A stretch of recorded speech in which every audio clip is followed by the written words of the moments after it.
tratar de um balanço dos 25 anos da Lei de Improbidade Administrativa, sem dúvida, para nós é sempre motivo de alegria. Nós temos participado Brasil afora deste tema, do qual também participamos dessa construção, de algum modo, tanto na via doutrinária como dentro do Ministério Público. A nossa primeira participação doutrinária foi um livro de 1997, e de lá para cá, acredito que participamos em muitos congressos no Ministério Público brasileiro. O Antônio Sérgio Tonet recorda disso, e, portanto, acompanhamos a evolução desta lei.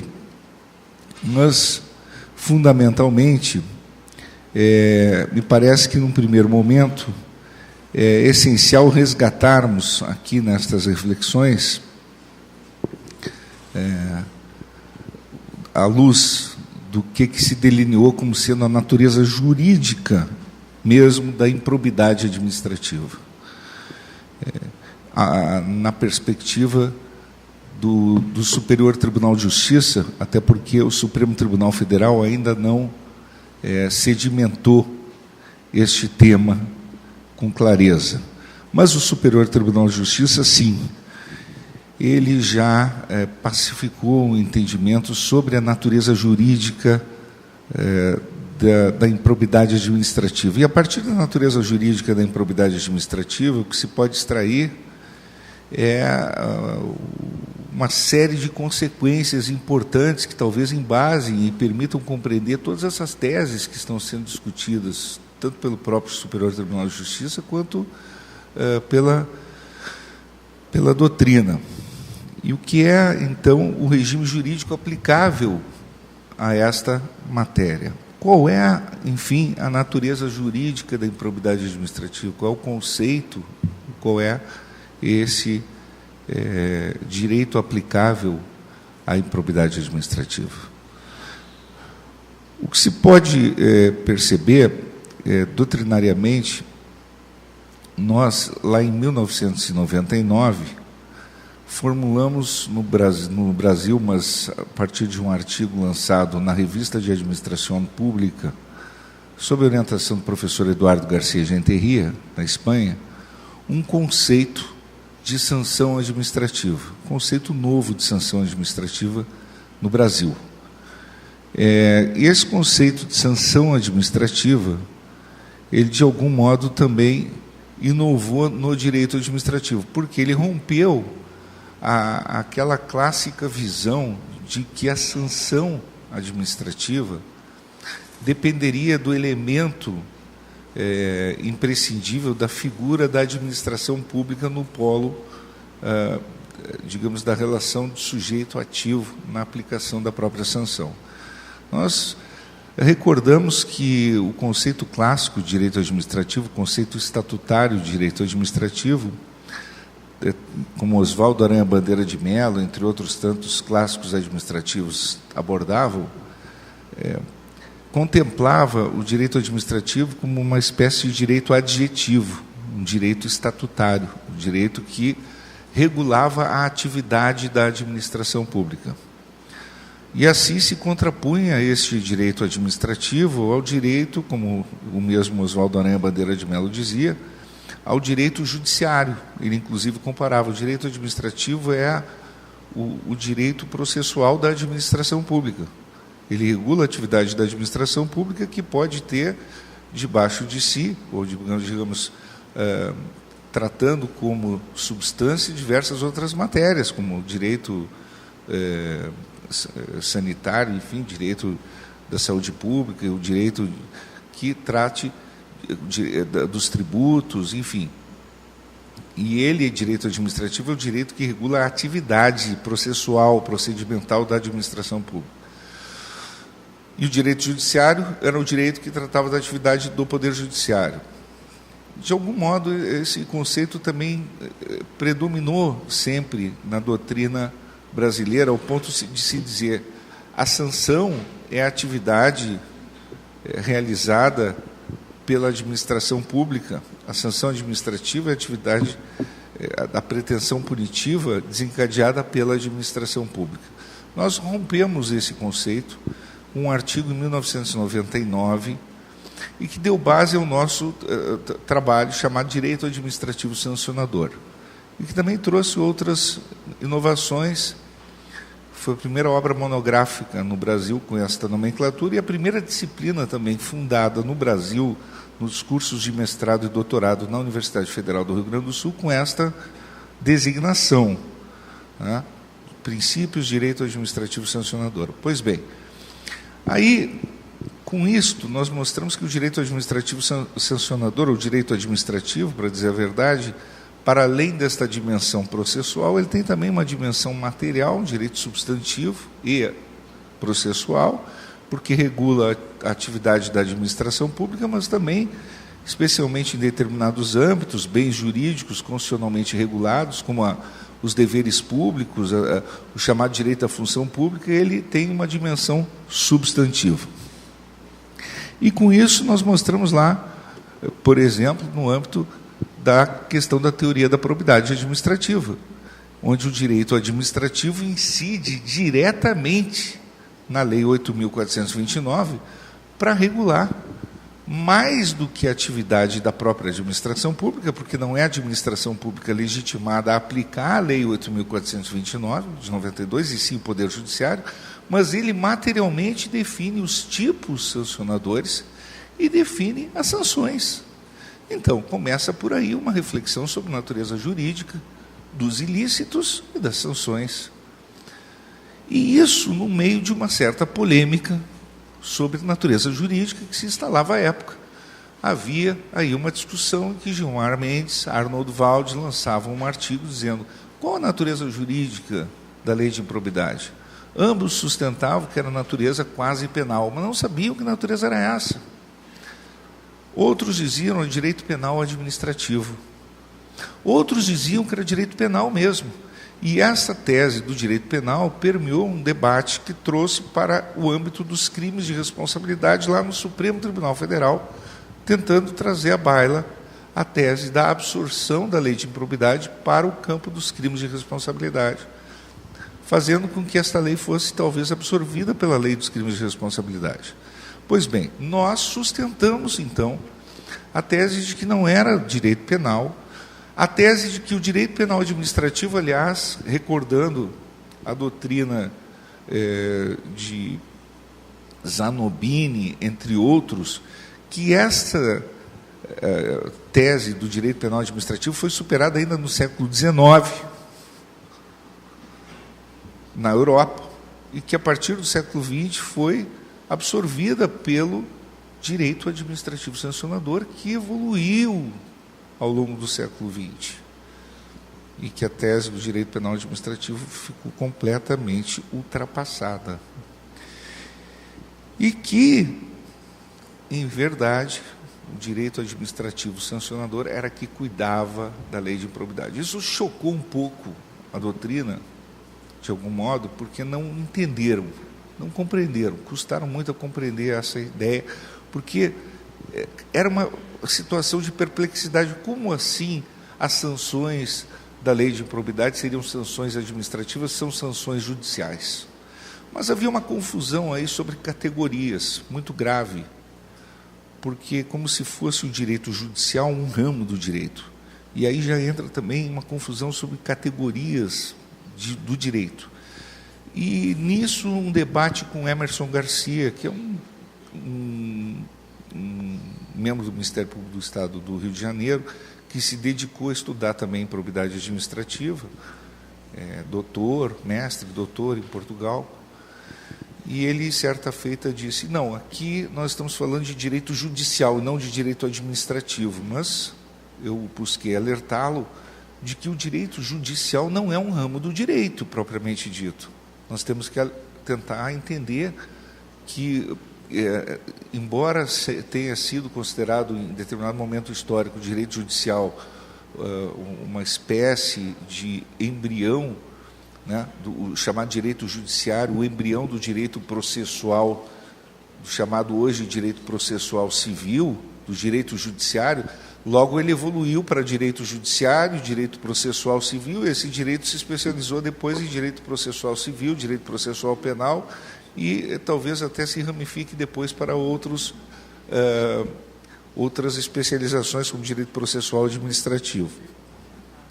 Então, fixamos essa tese de que os tipos são regulados pelo direito administrativo e as sanções são reguladas pelo direito administrativo, e essa categoria se chama direito administrativo sancionador. E essa tese foi muito bem absorvida por um ministro chamado Teori Zavascki. Por acaso era nosso colega do mestrado, onde nós debatimos muito isso. Amigo pessoal, colega do mestrado, da Universidade Federal do Rio Grande do Sul, e presidente à época no TRF4, depois tornou-se ministro no STJ, e ele levou essa tese para a STJ. E essa tese no STJ ganhou adeptos, o ministro Luiz Fux, e ambos foram precursores, enfim, e aí uma série de acórdãos na STJ conduziu à consolidação dessa tese na STJ. Eu poderia citar aqui um conjunto enorme de acórdãos, trago como referência um RESP, entre outros tantos aqui, o RESP 879360 de São Paulo, 2006, em que o Fux, inclusive citando a nossa doutrina, da primeira turma, de 11 de 9 de 2008, aplica expressamente o direito administrativo sancionador para o tratamento da improbidade administrativa. Bom, e o que isso significa se nós debatermos uma matéria desconhecendo qual é o regime jurídico aplicável a essa matéria? Ora, sem dúvida, é uma premissa importante conhecer qual é o regime jurídico aplicável a determinada matéria, quando você vê, às vezes, um tratado inteiro sendo escrito por um tema não abordando o regime jurídico aplicável àquele tema, mas as consequências jurídicas todas que devem ser extraídas de um determinado assunto partem do regime jurídico que lhe é aplicável. Por exemplo, o direito administrativo sancionador, eu já considero como sendo, digamos, quase um ramo jurídico que ganha autonomia científica. Assim, outro dia abordei numa conferência tendências contemporâneas do direito administrativo. Tendências contemporâneas do direito administrativo, talvez uma delas seja a perspectiva da sua maior fragmentação, como aconteceu com outros ramos do direito, a partir da própria influência do direito anglo-saxão. Por quê? Como vem acontecendo, o direito administrativo, desde o século XIX, ele quer dizer, surgiu de uma especialização do direito civil, mas logo, se nós observarmos sua evolução, ele já vem se fragmentando. O direito urbanístico, o direito ambiental, o direito da ordem econômica e assim por diante, ele trata no seu bojo de muitas matérias, de uma multiplicidade enorme, gigantesca de conteúdos. Portanto, a tendência talvez seja do interior do direito administrativo surgirem em outros ramos do direito. O próprio direito administrativo sancionador ele tem características muito singulares. E uma delas é, na sua evolução ao longo do século XX, esta fronteira muito tênue que ele traz na dogmática, eclética, que lhe é própria, na aplicação dos princípios penais, com matizes ao seu interior, quer dizer, a sua própria dogmática. Então, a construção, sobretudo nos anos 90, do Tribunal Europeu de Direitos Humanos e das próprias cortes constitucionais europeias, de algum modo, isso no direito continental europeu, mas se nós olharmos também na aplicação pelas agências norte-americanas, aquelas ferramentas que se chamam quase penais, veremos que existe sim essa perspectiva de utilização de institutos que transitam entre o penal e o administrativo. E como isso se classifica efetivamente? Quer dizer, são normas que não são nem do direito penal, nem do direito administrativo. Portanto, constitui uma categoria autônoma, onde o funcionalismo acaba adquirindo uma dimensão preponderante, onde as garantias individuais acabam se equilibrando mais com o interesse público. Não obstante aquela aplicação, talvez nominal, de princípios como da legalidade, da tipicidade, da culpabilidade, ou da interdição à arbitrariedade dos poderes públicos, do devido processo legal formal e substancial, sim, de um processo que é judicial ou administrativo, mas cada vez mais se parecendo com o outro, que é uma tendência contemporânea, assegurando determinadas garantias, né, como contraditório, direitos de defesa, transparência, enfim, mas com uma certa autonomia científica, ao ponto de poder permitir que haja um estudo próprio, específico, de suas regras e princípios. E é isso que, ao fim e ao cabo, culmina no reconhecimento do que seja um ramo jurídico ou uma cátedra, não é isso? O que outorga efetivamente esse status para que se possa estudar com autonomia uma disciplina jurídica. Então, desde o seu surgimento, a lei de improbidade ela tem peculiaridades. Ela surge da Lei Bilac Pinto, Lei 3.502 de 58.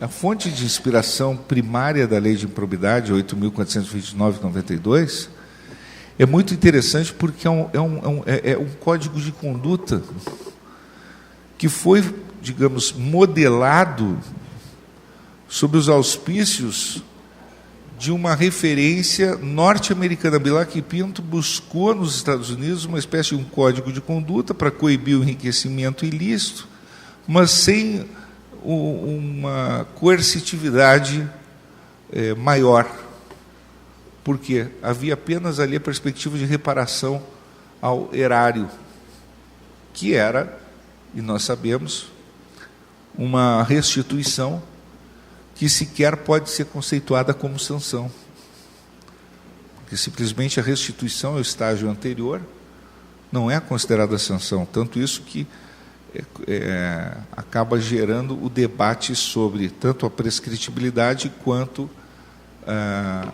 o próprio conceito de sanção. Sanção significa um gravame para além da restituição.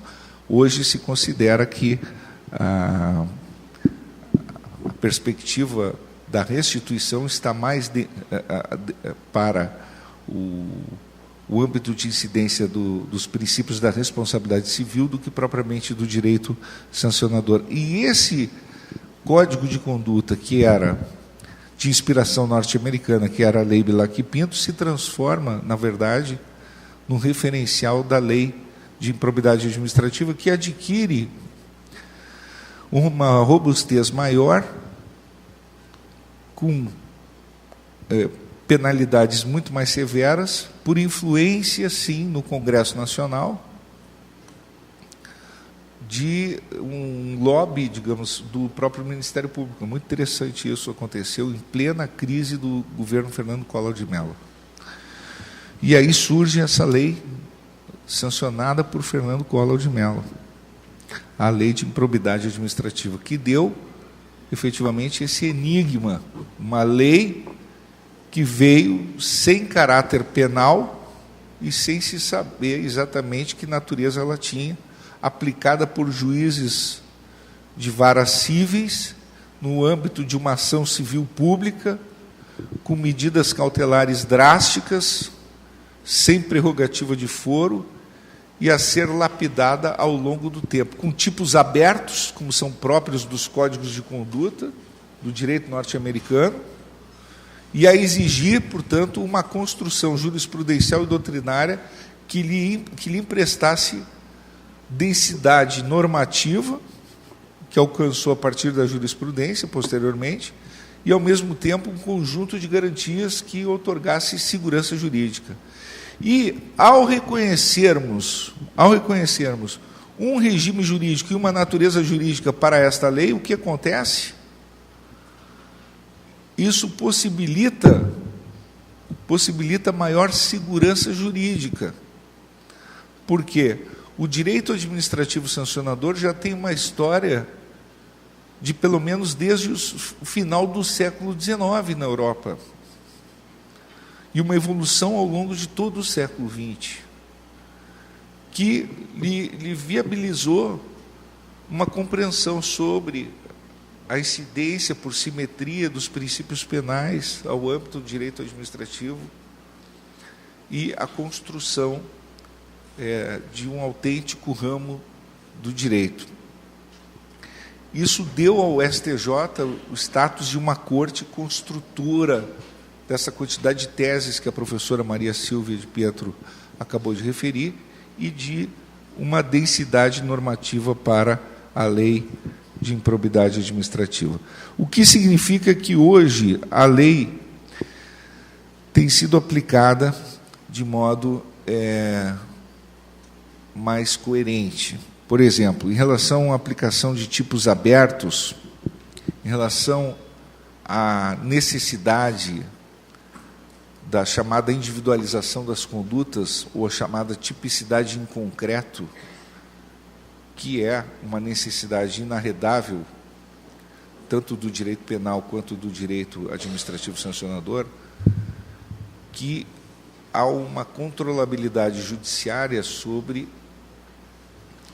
esse imperativo lógico de que a individualização das condutas e a tipicidade em concreto ocorra a partir daquilo que seja narrado na inicial, para assegurar os direitos de defesa. Quer dizer, quando se fala lá em violação de princípios ou na lesividade dos bens jurídicos tutelados, na gravidade da conduta, nós temos que ter em consideração que a improbidade, ela não é só a corrupção, ela também pode ser uma ineficiência sistêmica, uma grave ineficiência, como o STJ já assentou, inclusive no tocante ao artigo 10, lesão ao erário, mas ela passa por um conceito que tem sido já lapidado há longos anos, que é o de violação a direitos humanos. Quer dizer, as políticas públicas que são afetadas lá na ponta. Portanto, isso exige a narrativa acusatória pormenorizada, detalhada, individualizada, no tocante à gravidade daquele comportamento, para separar o que é uma mera ilegalidade, escalonar as condutas. Do contrário, como nós já dizíamos em 1997, no primeiro escrito sobre esse livro, todo julgamento de procedência de um mandado de segurança implicaria a remessa de cópias ao Ministério Público para acusar a autoridade coatora. Ou seja, toda ilegalidade transformar-se-ia em improbidade.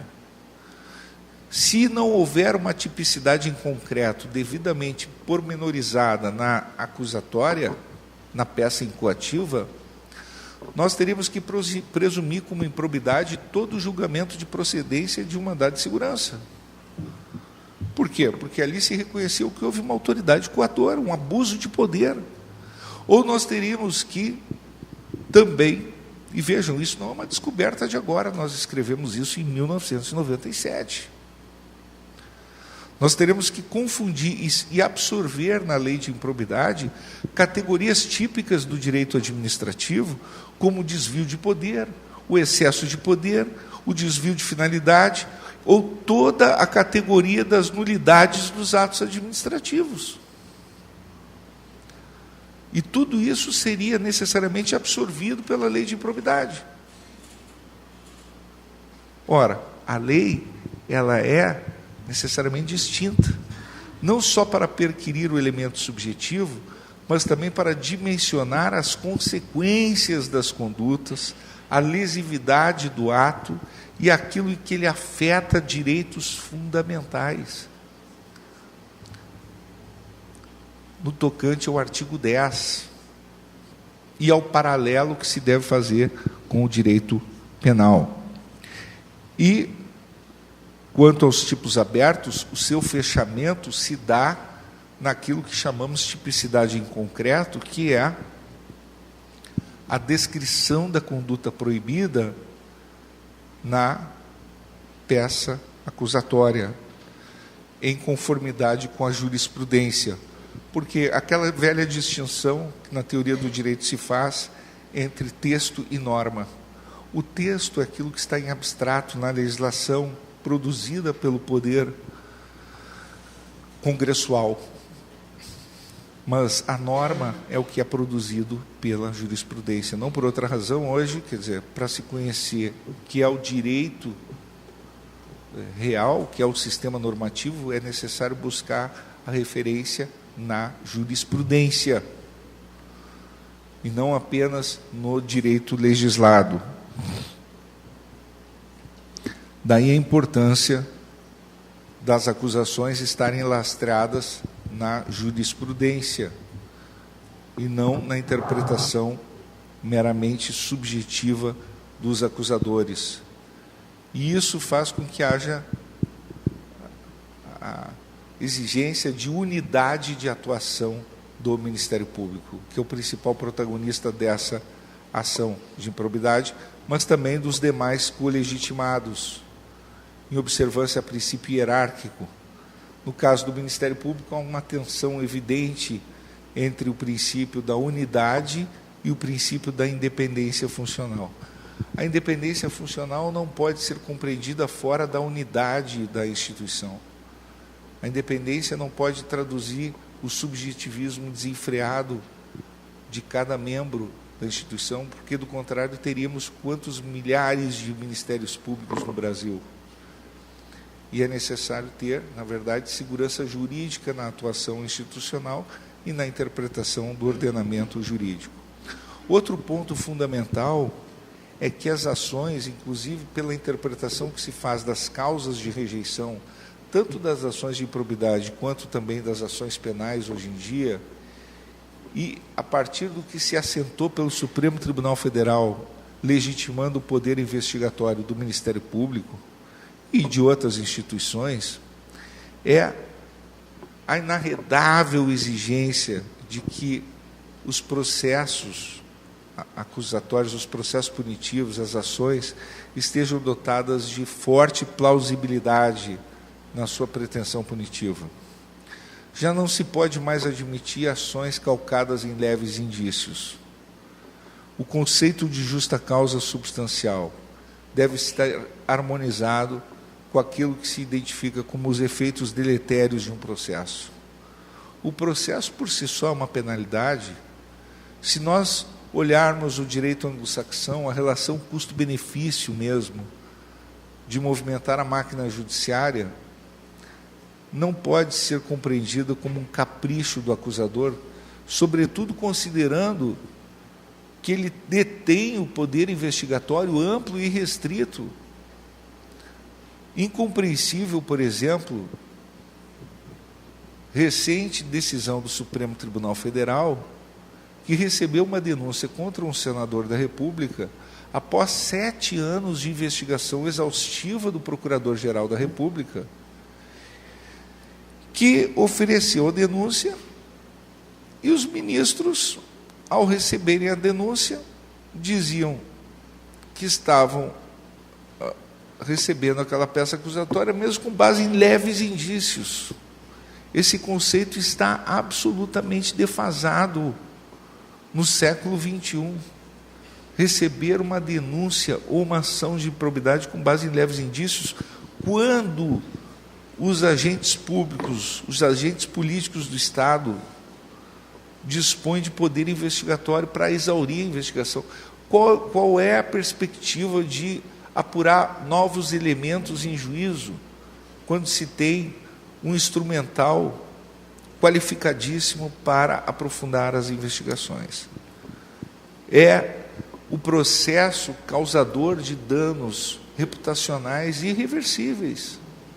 E, ademais, ao desencadear um processo com base em leves indícios, a instituição autora da ação está perdendo a chance de aprofundar suas próprias investigações, porque ele leva este processo a uma outra instituição que está abarrotada com outros 100 milhões de processos.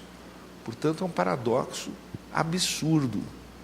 A meu ver, ações baseadas em leves indícios deveriam ser rejeitadas de plano, e há fundamentos para isso. As causas de rejeição hoje, tanto das ações de improbidade quanto das ações penais em paralelo, por falta de tipicidade, por improcedência, inadequação da via eleita, enfim, estão amplamente justificadas.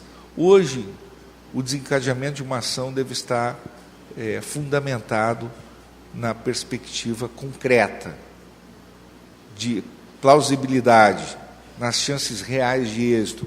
Me parece que é uma exigência da sociedade. O custo financeiro mesmo de movimentar a máquina judiciária é muito alto.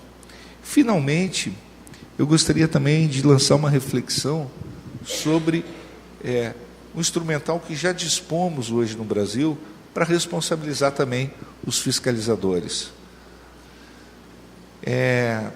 Por que tanto debate sobre uma nova lei de abuso de autoridade, como se teve agora recentemente, se nós já dispomos da própria lei de improbidade? É óbvio que há algumas questões que podem ainda ser aprofundadas.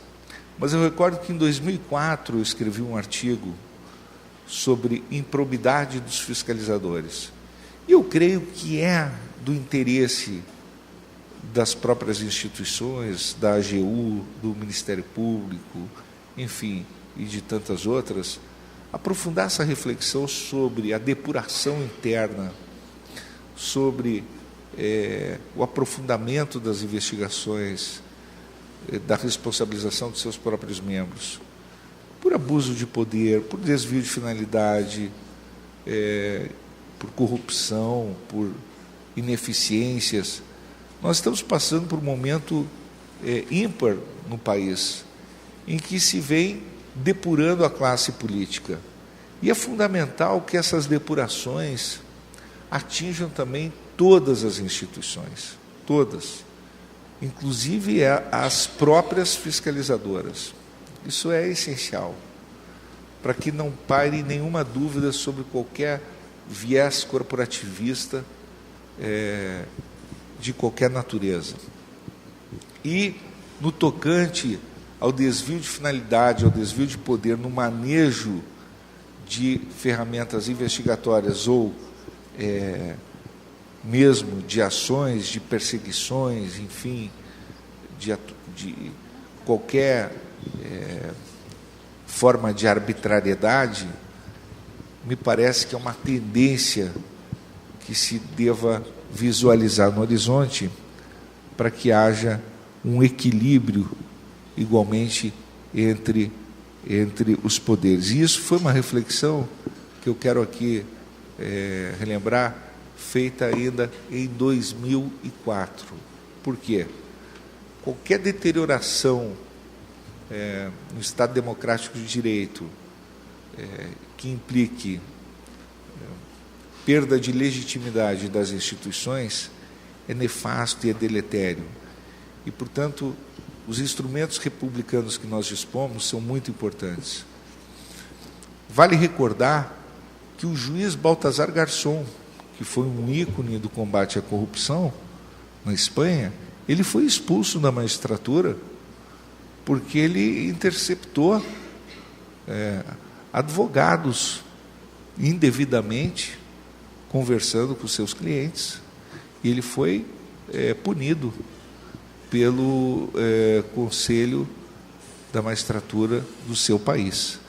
Portanto, eu mesmo, como advogado-geral da União, tive a oportunidade de demitir um procurador da Fazenda Nacional, porque ele... E me disseram, olha, mas ele é honesto, ele é correto, etc., mas ele violou, numa investigação própria dele, violou e-mails, violou sigilos de colegas, etc., fez uma investigação arbitrária. E eu não tive dúvida de demiti-lo a bem do serviço público, porque isso tampouco pode passar incólume. Do contrário, o que ocorre e o que há é a perspectiva de deterioração no longo prazo do próprio Estado democrático de direito. Mas um balanço desses 25 anos da Lei de Improbidade Administrativa, sem dúvida alguma, em primeiro lugar, ele passa por uma sinalização positiva no sentido de que a lei ela vem evoluindo jurisprudencialmente. Nós temos que parar com a mania de mudar leis no Brasil e sim de valorizar a permanência da lei e a evolução jurisprudencial. Em segundo lugar, pensar que é fundamental, sim, aperfeiçoar a sua aplicação. Em terceiro, termos bancos estatísticos. Nós não temos a qualidade de uma reflexão quando não dispomos de estatísticas sérias para poder embasar nossas análises. E hoje há um déficit estatístico muito grande sobre a qualidade da atuação das instituições aqui no âmbito da improbidade, ou mesmo no campo penal, de diversos ilícitos que são combatidos, do que diz com a investigação, com os resultados obtidos, com a tipologia dos ilícitos que são objeto de acusações. Portanto, isso, de algum modo, prejudica os diagnósticos e também uma visão prospectiva. É uma dificuldade que nosso país possui em diversas áreas, mas também na área jurídica, para o aperfeiçoamento das suas instituições, que é o deserto das estatísticas, que eu acredito que em breve deve se superar neste novo mundo da inteligência artificial, deste campo digital, no qual nós entramos agora no século XXI.